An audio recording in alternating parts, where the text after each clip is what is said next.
7:29 a.m. Sunday 1/1.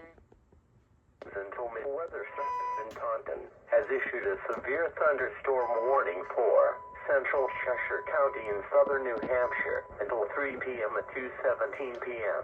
Doppler radar indicated a severe thunderstorm capable of producing large damaging hail up to golf ball size. This storm was located over Surrey, or near Keene, and was moving southeast at 30 miles per hour. Some locations impacted include Keene, Jaffrey, Swansea, Winchester, Walpole, Chesterfield, Marlborough, Troy, Alstead, Westmoreland, Dublin, Richmond, Harrisville, Gilsum, Surrey, Nelson, Sullivan, Roxbury, and Westminster Station. Severe thunderstorms produce damaging winds and large hail.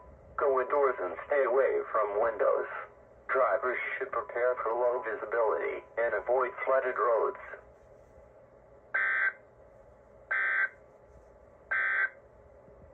Now for the official National Weather Service forecast for coastal New Hampshire, including the city of Portsmouth. Rest of today, mostly cloudy. High